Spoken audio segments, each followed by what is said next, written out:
आप एक सिंगर भी हैं और नेता भी हैं, जो लोक जनशक्ति पार्टी रामविलास के आप सांस्कृतिक प्रकोष्ठ के प्रदेश अध्यक्ष भी हैं।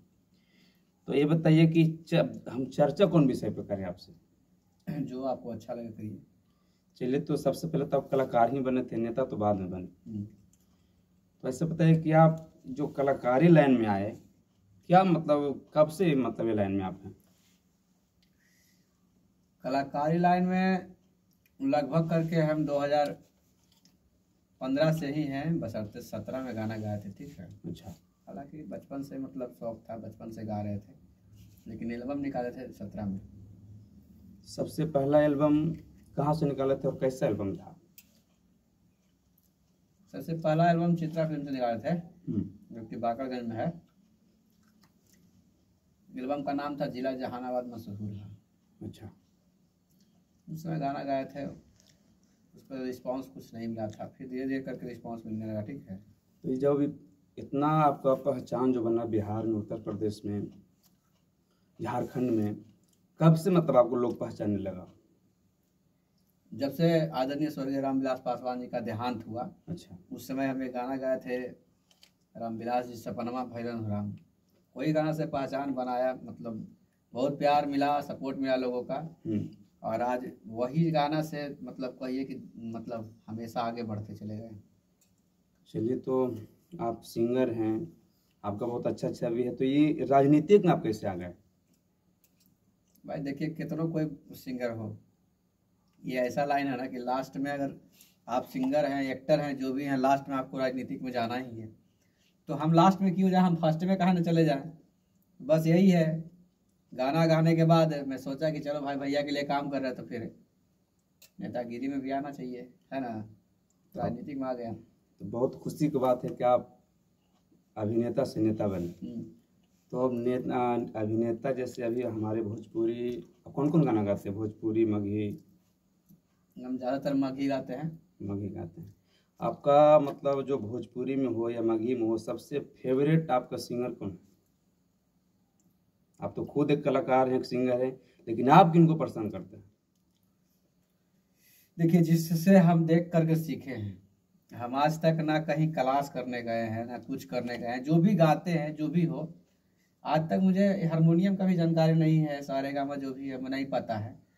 लेकिन रही बात कि जिसको आइडियल मान के, जिसको अपना आदर्श माने, तो हकीकत बात है कि हमने पवन सिंह जी को देख के मतलब सीखा हूँ, क्योंकि उनका एक कैसेट आया था सबसे पहले, कांच का सहेली। उसमें एक गाना था, बहे जब जब पुरवैया हो, बड़ा मस्त गाना था। वही गाना मैं उस समय मैं 4th क्लास में पढ़ रहा था, तो उसी को लेकर के मतलब अच्छा लगा, उनको देख करके मैं सीखा हूँ, और आज तक उन्हीं को देखता हूँ, उनको आदर्श मानता, अपना गार्जियन है। समझिए कि मेरे लाइफ में मतलब सिंगिंग के माध्यम में वो मेरे भगवान हैं, पवन सिंह। बिल्कुल। तो अभी जैसे पवन सिंह पे हम कुछ बोलेंगे। जो समय लोकसभा का चुनाव हो रहा था, काराकाट से पवन सिंह चुनाव लड़ रहे थे, उनको सपोर्ट में खेसारी लाल यादव जी मतलब रणभूमि में उतरे। वो खुद आरजेडी के नेता हैं, फिर भी पवन सिंह को मतलब आरजेडी के नेता साबित नहीं किए थे, फिर भी सपोर्ट करते थे आरजेडी को। लेकिन पवन सिंह के लिए अपना पिताजी को भी उतार दिए, खुद गए। और वही अभी विधानसभा चुनाव जो छपरा से हुआ, खेसारी लाल यादव जी चुनाव लड़ रहे थे, लेकिन खेसारी लाल के विरुद्ध में पवन सिंह प्रचार करने गए। ये कहाँ तक सही लगता है आपको? देखिए, बात ऐसा ना कि पार्टी का प्रोटोकॉल होता है, कोई भी पार्टी हो। रही बात, पवन सिंह जी निर्दलीय लड़ रहे थे उस समय। खेसारी लाल ना कोई पार्टी में थे ना कुछ थे, एक कलाकार थे, और निर्दलीय में सपोर्ट करने के लिए कोई भी कलाकार गया था, ठीक है। अब रही बात कि पवन सिंह जी बीजेपी के स्टार प्रचारक हैं, तो बिहार में बीजेपी वर्सेस आरजेडी का लड़ाई चल रहा था।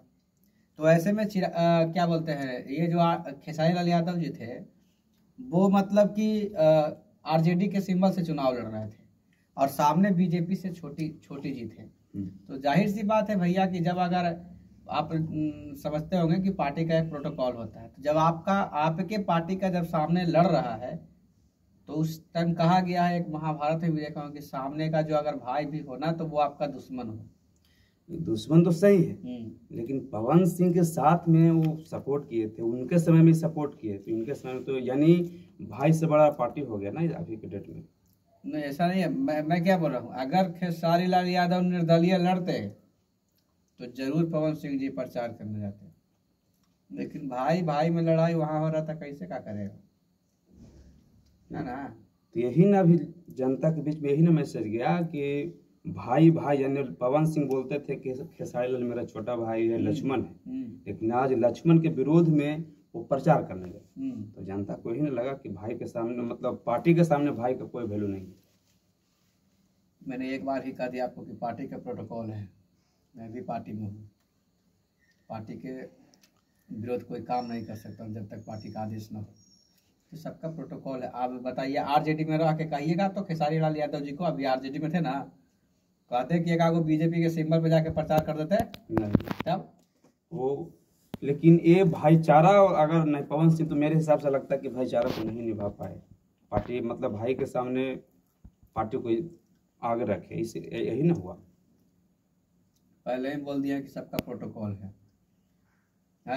रितेश पांडे जी भी लड़ रहे थे, कहा ना खेसारी लाल प्रचार करने गए, रितेश पांडे पार्टी से थे, ये भी पार्टी से तो थे, फिर लेकिन पवन सिंह के साथ मतलब साथ दिए थे खेसारी लाल। आप वह बात बोल रहे हैं, पवन सिंह कैसे प्रचार करने जाएंगे, भाई जिससे लड़ाई है, सामने ही वाला से लड़ाई है, हम क्यों जाएंगे फिर। हाँ, अगर कोई पार्टी विशेष से नहीं रहता तो जाते, सपोर्ट करते। इतना तो बोल सकते थे ना पवन सिंह कि हम उस छापर में नहीं प्रचार करने जाएंगे क्योंकि मेरा छोटा भाई वहां से चुनाव लड़ रहा है, तब तो चुनाव जीत जाता।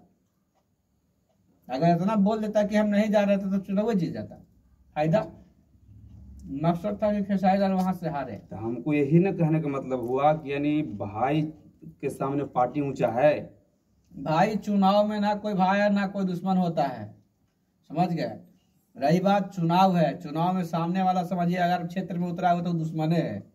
तो जब सीधा सीधी जब दोनों लड़ रहे थे, एक तरफ से बीजेपी से थे, एक तरफ आरजेडी से थे, तो उस रण क्षेत्र में अगर सामने वाला भाई मानेगा, हाँ वो आपको भाई नहीं माना, आप मान लिया भाई, ऐसा नहीं होगा। लगता है ये चीज कि पवन सिंह के जाने से खेसारी लाल वहां से चुनाव हार गए 100%। तब तो खेसारी लाल कभी नहीं भलाई सोचेंगे पवन सिंह के लिए। अब भलाई सोचे या ना सोचे हमको क्या मतलब है भाई। चलिए, आप जो पार्टी से हैं, लोक जनशक्ति पार्टी रामविलास, वो भी बहुत अच्छा परफॉर्मेंस दिखाया बिहार में। कितना मंत्री बनने जा रहे हैं आपका पार्टी से? तीन मंत्री बन रहे हैं। का मैसेज जाएगा जनता में इस बार? जनता मैसेज ठीक जाएगा। हम लोग पार्टी के लोग हैं, जहाँ पे कमी दिखेगा वहाँ हम लोग वहाँ पे कह के जो भी मंत्री बनेंगे उनको कहेंगे। उम्मीद कितना था इस बार डबल सेंचुरी जो पार की एनडीए गठबंधन के जितना भी पार्टी थे, मतलब ज्वाइन में, प्लस जनता जो उनको सपोर्ट करे थे, कितना सीट तक उम्मीद किए थे? हम तो पहले ही कर थे 225 सीट बोल रहे थे, पहले 225 पहले से बोल रहे थे एकदम। एनडीए गठबंधन में पहले ही चल रहा है कि 200, इस बार 225। चिराग भैया के मुंह से सुना कई बार। अच्छा, लेकिन कम गया बेसी था। तो इस बार मतलब अदर स्टेट जो जाते हैं लोग, बिहारी लोग काम करने के लिए, चिराग भैया का एक नारा भी है, बिहार फर्स्ट, बिहारी फर्स्ट, उस पर काम करेंगे?